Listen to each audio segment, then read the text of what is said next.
Well, welcome to another episode of Story World. Steve Schramm here with my boy Al. How's it going, man? Your boy Al is doing good, Steve. Fantastic. All right. So this is the second episode in our series that we're doing on the importance of backstory and backgrounds. And last week, if you remember, we talked about really honing in on the fiction angle, and we Mm. heard a lot from Alex about how backstory was important, and we even saw a pretty cool specific example of how backstory was important in its absence. And so it's kind of like you got to be strategic about this sort of thing. Now, something that we didn't get to talk about, which me and Alex were kind of talking about before we started recording this one, is last week was actually our 20th episode. Yes. So So congratulations to us golf clap. and to Golf every clap. single person that's listened to all 20 episodes. There's got to be one of you out there. So Yes. thank you. Thank you. That's so fantastic. That's So awesome. so cool. Most podcasts pod fade. That's the term that they call it. Most of them pod fade after 7 episodes. So Hmm. we have doubled the lifespan and expectancy of many podcasts. That's So excellent. And we're just getting exciting. started. Every week when Steve and the challenge we have on picking an episode is not that we're trying to scrounge up something, is that there's so many topics to talk about that Yeah. we have to Well, eventually pick one. yeah, we're trying to strip them back so that Yeah. we don't Yeah, go exactly. keep going for 2 hours. Yeah. So because you can get so specific. So it's good. Sweet. So Yeah. should we So dive right in? Yeah, so this week again, what Steve said, focusing more on the marketing side of things, which means it's kind of Steve's go-to. But again, I just love learning from you and just hearing everything having to do with that. So I'm excited about it. Yeah, me too. Me too. So let's dive right in, and you can kind of interject Yeah. wherever you please. So in marketing, there are really two main types of backstory. Now, a couple episodes ago, we were talking about stories that we don't like, and if you heard that episode, well, first of all, if you didn't, Mm, go back and listen to it. mm, If you did hear that episode, one of the things that I brought up is that when companies specifically tell their backstory or their origin story, um, sometimes it can be kind of boring, okay? mhm. And I'm gonna touch tonight a little bit more on why that is and how to avoid it. Now, I do feel like I should say too, if you feel like, okay, this is a marketing focused one, I can just skip this. Number one, you can do what you want to. I won't be offended. We live in However, America, dang it. right? We live in America, and I believe that you have the right to skip this episode. But I will say, like, and if you're still with us, hang on a little bit here Mm, because even a like fiction writers, if you're listening to this podcast as a total fiction writing nerd, like if you plan on ever doing anything with that one day, you're going to have to market it. So listen to what I'm saying because I promise there's something here that you will be able to use.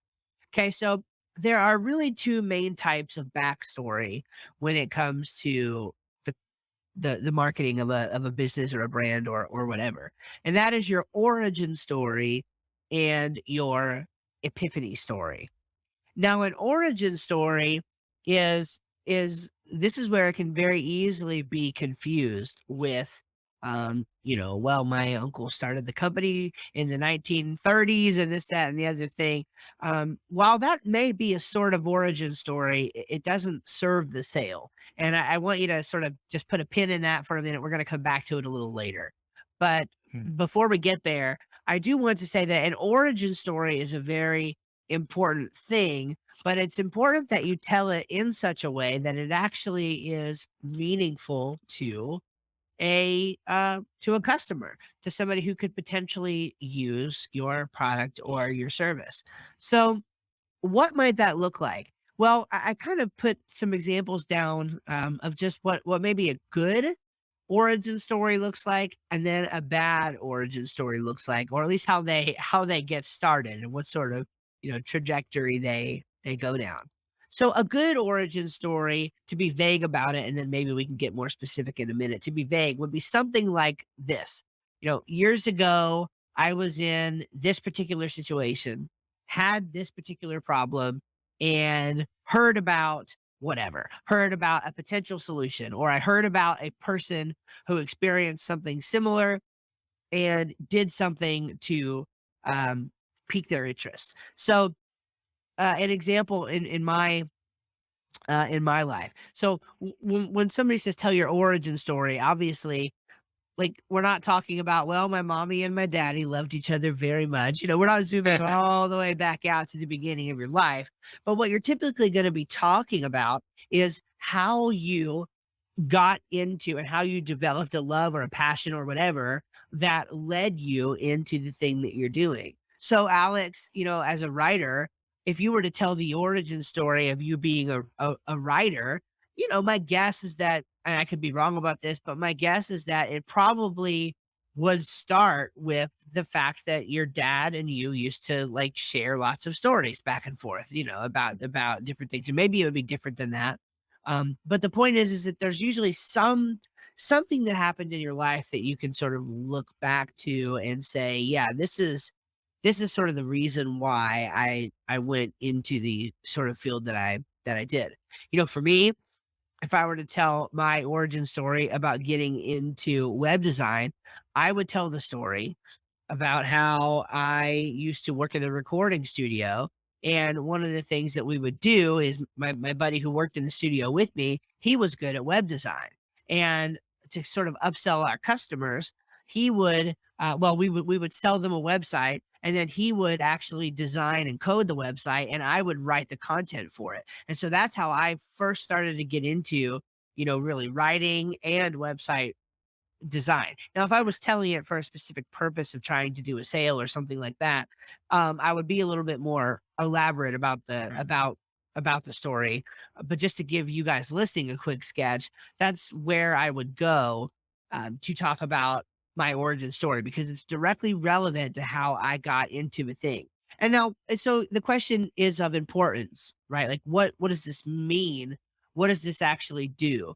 Well, a lot of what it does is just create a way of sort of identifying you with the person that you're speaking to. Now, what you're selling and all, like, that's going to totally depend on, how you frame the story will totally depend on what you're trying to accomplish with it, who you're trying to identify with or whatever. But people are very interested to know what it is that got you into the thing that they're now looking to you for expertise on. And it's maybe a little bit easier to see how this works if what you're selling is information, coaching or consulting or a course or something like that.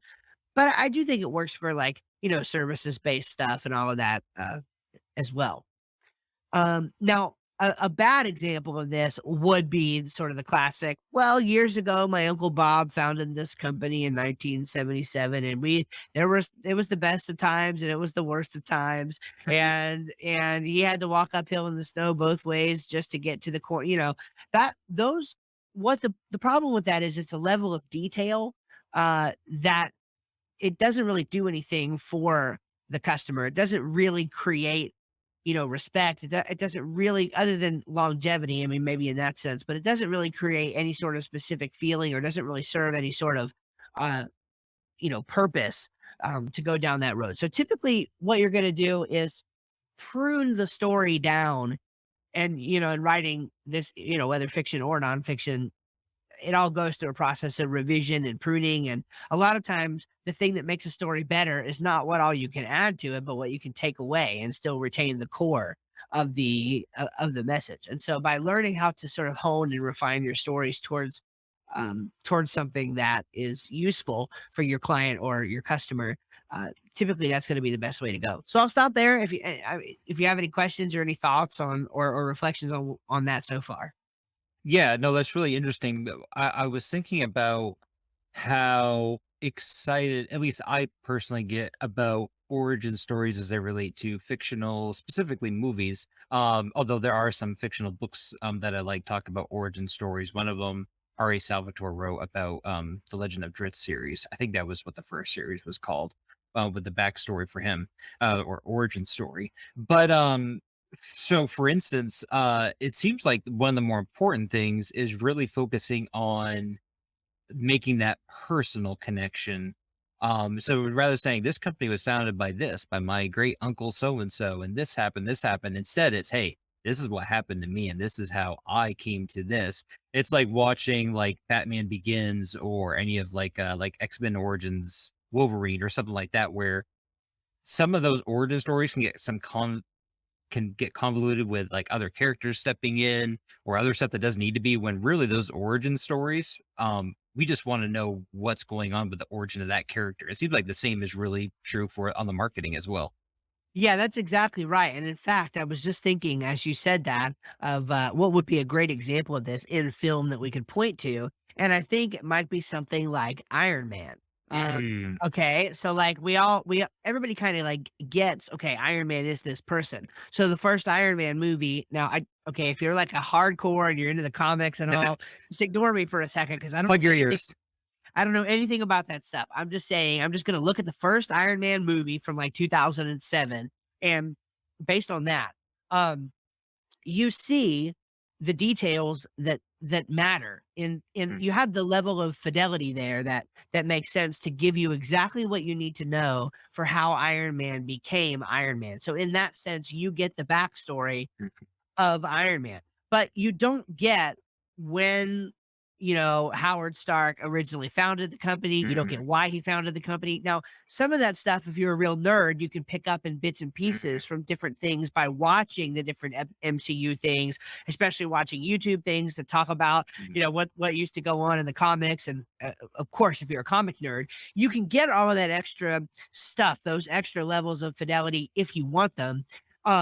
But for the most part, for the for the audience who really cares about the experience in the movie, it was necessary for them to know why Iron Man is Iron Man, but that's all. And so when we say origin story, it's really just a matter of thinking clearly about, okay, well, what is my origin story as it relates to this thing? And that way you can contextualize it for the people that you're trying to either do business with or have an impact on, whatever you see your marketing as, accomplishing.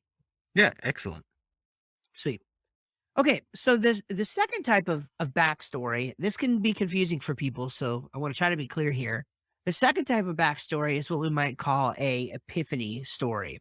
And so this is the moment what you're doing is you're describing the moment when you had an epiphany as it relates specifically to your product or service. So if my backstory is, or my origin story, I should say, is all about how I used to design websites with my buddy who we were in the recording industry, and I tell that backstory. My epiphany story, which I define here as the story that describes the specific challenge and resolution concerning the project or I meant to say the product or service. Let me say that again. The story that describes the specific challenge and resolution concerning the product or the service. So if my origin story was all about how um I got into web design, my epiphany story would be more so about how I started selling web design services on my own. And so just to give like a very quick sketch of what that story looks like is it would be, well, I decided to sort of strike out on my own in my company because I wanted to build a business on the side from my job. And I started building a Mac repair business, and then I realized that Macs never break. And so there wasn't really a great market for the Mac repair business. And when they did break, half the time you had to go to Apple anyway. Mm, So I sort of leaned back on my roots and went with I got back into web design. Of course, I would make it a little bit more interesting than that, but that's my point is I had this epiphany that I could and really where I use the epiphany story is a little bit different. I use it actually in the way that I charge because what happens is with most web design companies, they charge these extravagant upfront fees and my sort of market that I work with right now, can't really pay $10,000 upfront for a website or whatever. And so what I decided to do was sell websites based on a subscription based model because then I could be there for my customers from a month to month basis. They could pay basically one rate for the rest of their lives and always have an up to date website. And so I actually use it as a sales tactic. But I describe the epiphany as being that, well, the challenge. So I said the challenge and resolution. So the challenge is, I know you don't have $10,000 to give me up front for a website, but you might have $300 a month or whatever. And so I charge based on that basis, and then we get to work together for the long haul.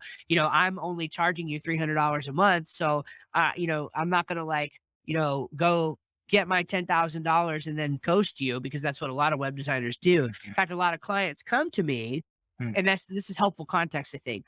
A lot of clients come to me and to other reliable web designers because they've been ghosted by others. Like, literally, they will just disappear off the face of the planet. It's even happened to me with subcontractors, two of them now, mm, where they just disappear one day.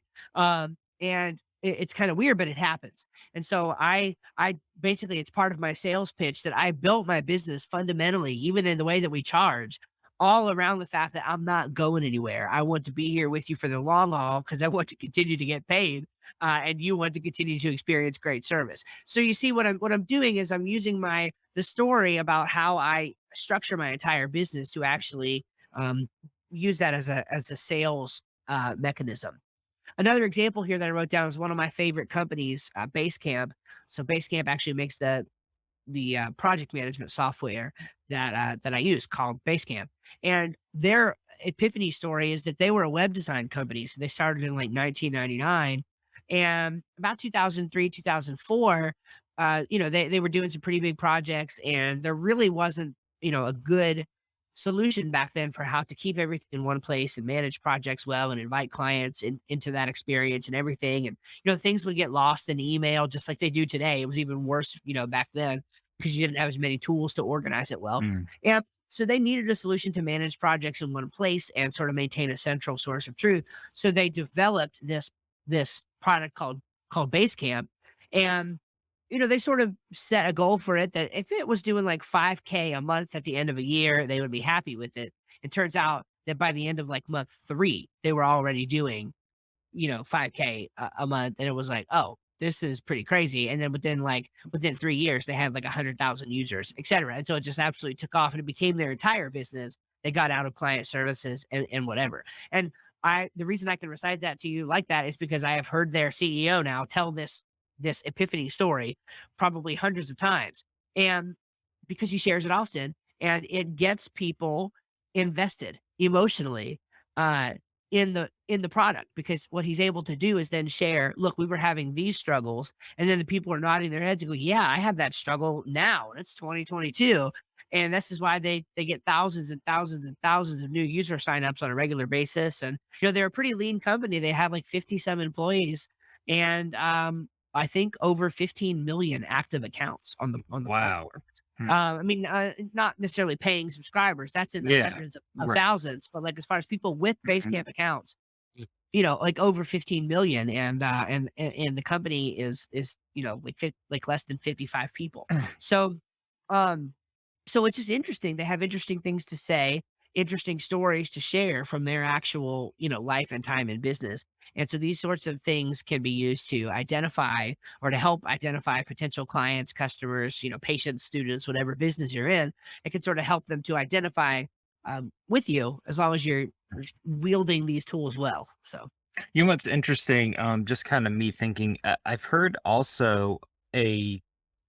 I wouldn't say, I don't know how to categorize. I wouldn't say it's an origin story. I guess it could be, or maybe an epiphany story. But you hear stories of every once in a while someone will just kind of stumble upon a solution. Like I was sure. cooking this one day and I realized, those always give me the moments of, huh, that's interesting that they did that. And usually I wish that would have happened to me because then I could be making a good product. But really, the Yeah. stories that you're talking about, where I think that they're much more interesting and very much set up the I guess excitement and enthusiasm about a product or service or person, is when you really have that clear definement of this person.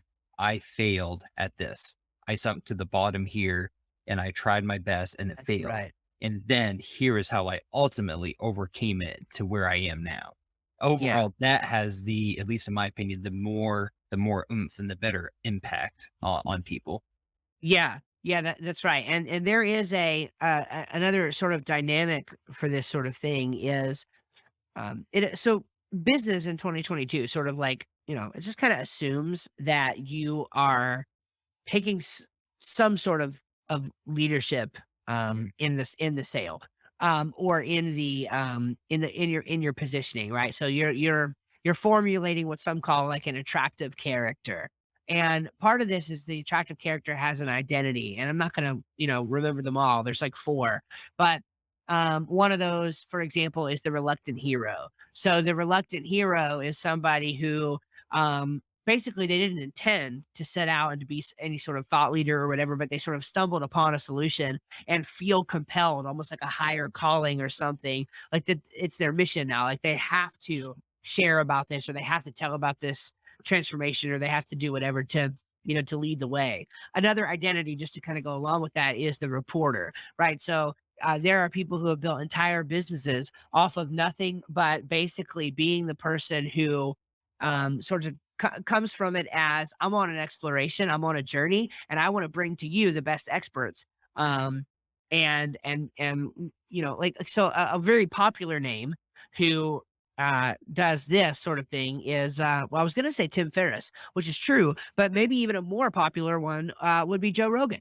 Joe Rogan is fundamentally a reporter. Yes, he's a personality of his own, and he's even said about how he identifies most as a comedian. But most people don't see Joe Rogan as Joe Rogan the comedian. They see Joe Rogan, the interesting guy who brings on people on his podcast that share interesting things, right? Mhm. So he's very much has that reporter identity. He's not the leader of a movement with great new ideas or whatever. He brings other people's great ideas to to the forefront and exposes them in a good way. So there's different identities like that that you can take, and a lot of times those will, how you go about that will factor into the way that you tell your story. So whether you're the leader or the reporter or the reluctant hero or whatever, yeah, I mean those are really all great examples Yeah, interesting. for sure.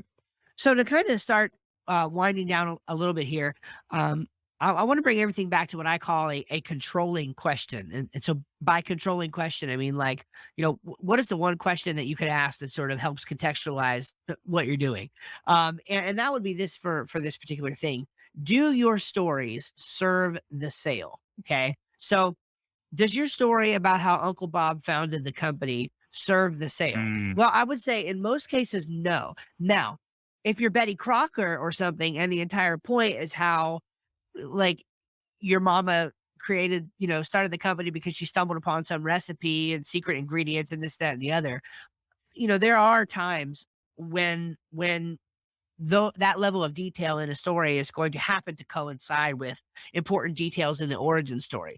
yep. Most of the time, though, that's not the case. And so by asking the question of your story, does this serve the sale? And by the way, I think we can unashamedly ask that question because if you're in business, you're in it to make money. If you're not making money, then you're doing bad at business and you should stop. Like business is about, fundamentally about being profitable, making money. And so if your story serves the sale or serves the message, serves the impact, whatever you're trying to accomplish with it, then you're on the right path. If it doesn't, then it's probably just incidental and boring to Mm, people more than it is useful. And so, two quick examples from my business are the pastor story and developing my marketing program, which I call Crest. And so, the quick version of each of those is when people one of the ways that I try to help people understand why I charge monthly for websites is because when I first started doing website design and I didn't charge monthly for it, it was just flat fee or whatever. There was a particular example where a pastor paid for a website for his church. We built a website for him. He never did anything with it. We didn't charge maintenance. We never updated it or anything. And it got hacked by, it got hacked. It got redirected as a porn site, and Google basically labeled it as a unsafe, malicious site, and it redirected to a porn website. And it was just all kinds of stuff that we had to go through. And so people obviously don't want their business websites to be redirecting towards porn sites. And so I sort of use that story to paint the picture of what it could be like if we were to just charge them a bunch of money and then they never touch the website versus if we just from the very beginning had that relationship where we constantly maintained the website and made sure it was good to go and wasn't falling apart over time. And so notice that story serves the sale. I tell that story because it helps people to nod their head and sort of say, oh, okay, well, I can see why I would want him to be doing my website instead of somebody else, because somebody else might just hang me out to dry. And I don't want that to happen. So I use that story to serve the sale. A second quick example would be developing my marketing program, Crest. Well, when I'm selling this, and by the way, this is I mean, it's not like a high ticket item, but it's fairly high ticket. I mean, most of the customers that I serve can't afford this in their business. And so I have three right now clients who can and who are on these plans with me. But so what I mean, what I'm getting at is I don't just want to, when I'm selling this sort of thing, I don't just kind of want to be like, yep, this is the price. I did nothing else. So I contextualize. I give them some backstory. And what I tell them is sort of like how with the pastor story and stuff, I got sick of seeing people get, ghosted on their websites. They didn't have good maintenance or whatever. The story that I used to get buy-in from my marketing customers is, look, I've been doing website design for a long time. And the biggest frustration with me is, even though I would manage their websites for them, I would keep them updated or whatever, the biggest frustration is people kept coming back to me like, how do I get traffic to this thing? How do I actually market my business? How do I upload blog posts? How do I do this? How do I do that? And I would even have consulting calls with them and to tell them how to do this stuff totally for free because it wasn't included. And they would still never do it. And so here we are a few years later. We have a great website. It's not redirecting to a porn site. It's not hacked, but it's just sitting there with no activity. And that's a waste of money. And so what I decided to do was create a service where you could pay me some more money, but you would actually build a business, not just a pretty website, by our working together. And so then I can go from there. But that's sort of the epiphany of me actually taking the next step and creating these marketing programs. And I get that sort of emotional buy-in. So it's not purely about logic. It's not just, oh, this is a good business decision. I want that there too. But about 50% of buyers make a purchase based on emotion, and almost no matter what you're selling. And so most people aren't even touching the emotional thing at all. Whereas I want to lead with that. I want people to buy into the emotional part of the story because that's what will motivate people to buy. People buy mostly based on emotion, and then they justify with Mm. logic. They don't purchase based on logic. Now, some do, but most do not. So I want to be sure to be speaking to the emotional. And how do you get to people's emotions? With stories. So Mm. to kind of wrap it up here, the way that I would put it is, wherever possible, a lesson that you're trying to teach somebody or a call to action, these sorts of things should always be contextualized with a story. And just to bring it back to even teaching, a lot of times it's hard to even teach somebody something if all you're doing is giving them bare facts. Hey, this is how this is. This is how this is. This is how this is. What you want to do, and this is something I learned from Russell Brunson, one of my marketing heroes, is if you tell a story of how you learned the lesson or earned the right to share the lesson with them, then they have buy-in. Then they understand what it took for you to go through and get this. Um, Practical example for this audience is Brandon Sanderson. I have heard him now multiple times tell the story, and I've heard you repeat the story of how he submitted how many manuscripts before like, was it 12? Did he write 12? I It can't was remember. 10, it was 10 or 10, 11 or 12, something like 10 or that. Yeah. yeah, Yeah. 10 or 12 books before he ever got a deal. Michael Hyatt, one of the greatest leaders of the modern era in personal development, productivity training, and things like that, literally got his start in the book publishing industry, is a super prolific writer. His first real full market, book that he was trying to submit to publishers. Granted, let me tell you, I mean, this is a guy who literally has created training on how to get into the book publishing industry. And get this, he was the CEO of Thomas Nelson Book Publishers.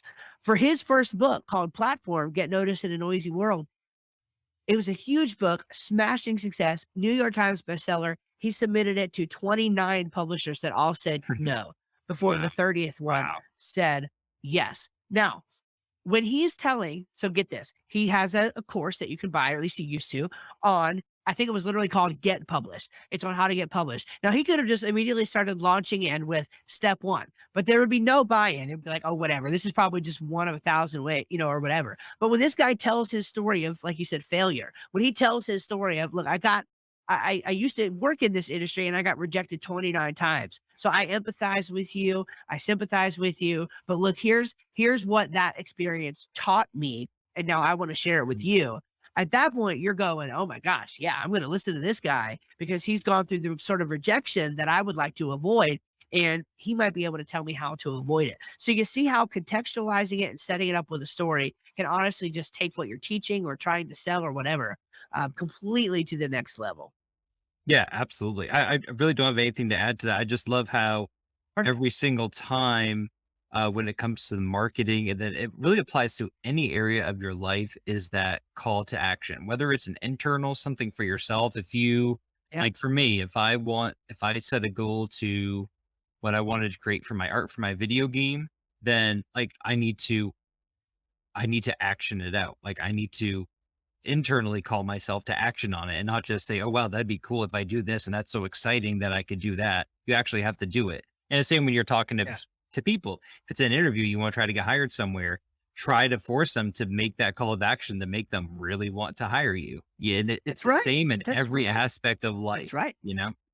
So, Yeah, 100%. Because why should an employer hire you over anyone else? And yeah, it's like if you could tell better stories, you almost don't even need to be as skilled. You almost just need to be a better storyteller, and you can go pretty far in life. oh yeah, absolutely. So, yeah, stories are such a huge way because people can relate. So through the interview processes that I've been going to, pretty much no matter what question was ever asked of me, even if it was kind of more or less a factual one, I would always say, "Well, let me give you an example of something that recently happened," and you tell a Yeah, story, and yeah, it's the best way to answer sure. someone's question. Stories are awesome. It's a story world, man. It's a story world out there. That's really good. All right. Anyway, so now off to our stories of the week. Yeah, I'll I'll let you kick go mine first. off first. Yeah. Yeah, So the Avatar 2 trailer, or at least the first kind of teaser trailer, dropped this past week, and I yeah, am really excited. Now, the first one when I watched it came out in '09. It was my senior year of high school, and I watched it with my dad, and we were just absolutely like blown away by it. It's funny because now that I've watched it a few times, I do see that um, the story is good. It's not great. It's a good story. right. But honestly, that's not why I watch it. I watch it because the world that James Cameron created is amazing. And Yeah, I really want to be dropped into that world again and see what he's created, and see the interaction of the different species on the planet. And I think, and as long as the story is at least good, again, I know I'm gonna love it and just be blown away by it again. So really excited about it. It's called The Way of Water. I think it releases December 16th, and I think it's gonna smash a bunch of records too in the box office without a doubt. And just really excited about it. So I'm really pumped about it. yeah, I'm excited about it too. This should be like super duper exciting. Oh yeah. I remember the all the hype and hysteria that came out around it, and I mean James Cameron just undeniably does fantastic work. So Oh yeah. Absolutely. sweet. So mine's pretty simple this time. It's just, how many job descriptions have you guys read? I mean, I've read just thousands of job descriptions over the years for different things, and I'm just so bored by them. They all sound the same for the Yep. most part. They're all really boring corporate speak or whatever. And Basecamp, who I actually mentioned earlier in this episode, you know, they're the guys who founded that company and just the company as a whole. They're absolute heroes of mine. I wouldn't be able to run my company without the tool Basecamp. And so I just really appreciate them. And today they put out a job post for, actually, I was telling Alex, I love owning my business, but they put out Yeah. a job post for what is probably my dream job for my dream company ever. And it's just it's fascinating. It reads like no other job post, frankly, that I have ever read. And it reads kind of like a blog post. It's got clear, simple headlines, description about the work, about you, benefits and compensation, what to expect, and how to apply. it's like just immediately, it's just, I don't know, it's just so simple and clear the way it's laid out. So I had three description or three just sort of observations about it that I liked and I thought I would share. And maybe we can, I mean, I don't know if it's, I was gonna say we could put the link out to it, but that might go away, after a while. Yeah, So that yeah, you so that probably would. Yeah. it probably wouldn't be great to do that. So you'll just kind of have to take my word for it. But the three things that I loved about it are number one, that it's clear, simple, and descriptive, right? So it's just fundamentally great writing, just clear, simple, and descriptive. The second is that it reads like a blog post. So many of these are just like, I don't know, they give you those unnecessary details about the It's bullet company. point responsibilities It's and then yeah, requirements. Yeah. it sounds like, "Bleh," like, yeah, I don't wanna, yeah, yuck, right? This was not like that. It reads like a blog post. Mhm. Super easy to read, short sentences, and, very, very concise in what they, nothing more than you need to know and nothing less than you need to know. Um, and then the last point about it that I love is it feels like a real human being wrote it, it just Mhm. feels like, oh yeah, this isn't some lawyer or like nobody's gone over this a billion times with some sort of comb and like stripped it of all its, character. Like it looks, yeah, like a human being wrote this thing. Hmm. There's a real human being on the other end of the keyboard who said, if this is the job, like here's the job, here's what you should be about, here's what we're about. And if you want the company, it's gonna be like freaking great, and we're gonna work together, and we're gonna, whatever. And so, I don't know, I just thought it was awesome. Clear, The simple, and descriptive, reads like a blog post, and feels like a real human wrote it. the 2 great sections there are about you and benefits and compensation. I think those are the 2.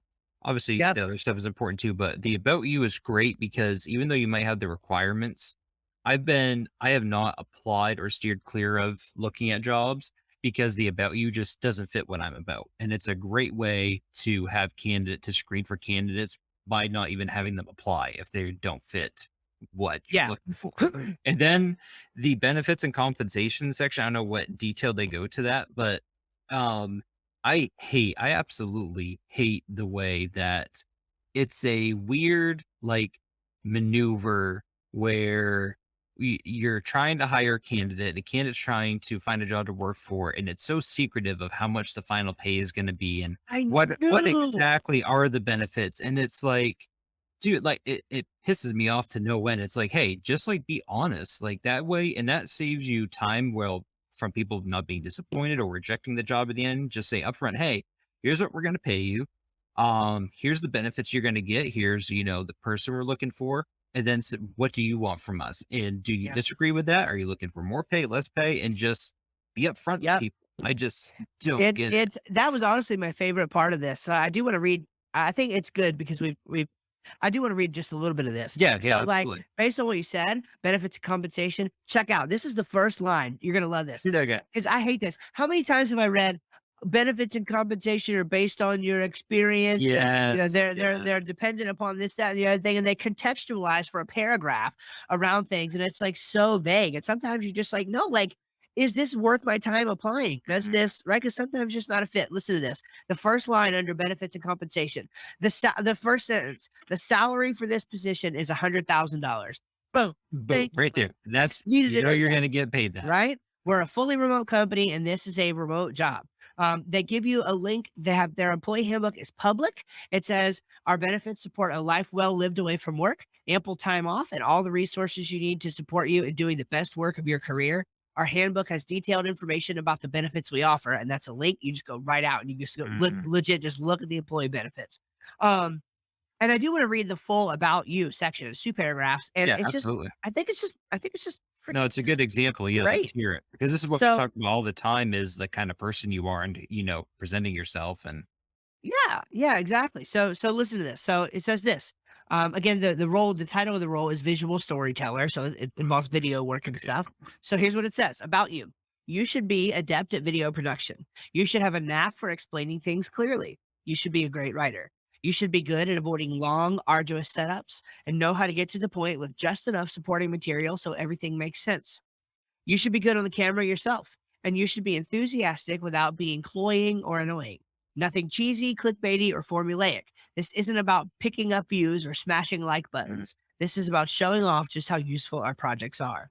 As a manager of one, you'll drive shaped projects over 6 week cycles. You'll set direction, take ownership, make calls, and see things through without a lot of oversight. You'll be able to communicate clearly with your colleagues, work across teams, and lend a helping hand when needed. That's But perfect. you know what I'm saying? And like It's like, and so automatically, at least people who should be reading that section, that you either know if you're that person or you're not. And you know whether you exactly. want to apply to Yes. it or A not. hundred right away. Like right It away, you know whether this is the job for you or not. and Yeah. kind of like to kind of just add to it, because we're going on that route for I was loud. For What's that? yeah, motorcycle. So for um uh, it's not my goal, but my dream would be to own a very small video game development company, maybe like a half a dozen people, Sure. something like that. And that's just kind of the dream.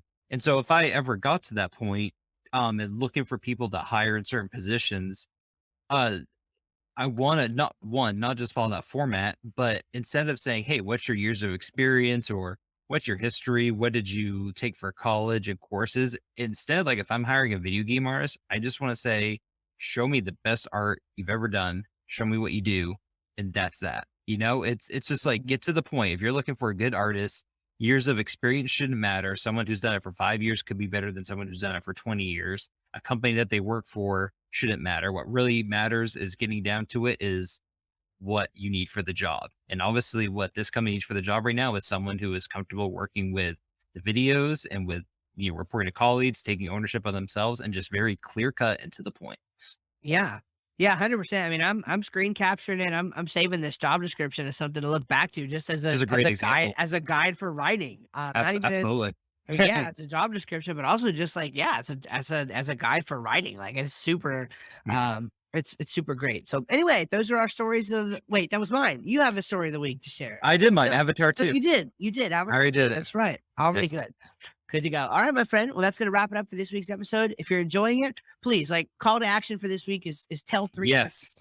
tell 3 other people about the podcast and get them listening. Me and Alex were talking about this. We are going to have this going up on YouTube. If it's not there already, very, very soon on the Yes. YouTube component. We Yep. have been filming each of these. We have a super cool background and everything that nobody has gotten to see yet in Oh, preparation that's right. No for one's to even get seen these the out background. there. And a I lot know. of you don't even know our faces. So I know. that It's like might my be a good favorite or part. bad thing once you reveal it. Yeah, yeah, it's exciting. So, so you're right. Yeah, they might tune us out. Anyway, we're excited about that. Do be on the lookout for that. Promise it's coming. It's just it's my fault. Promise it's coming. And we'll get it to you. So, you guys take care, and we'll see you guys in the next episode. Have a great week.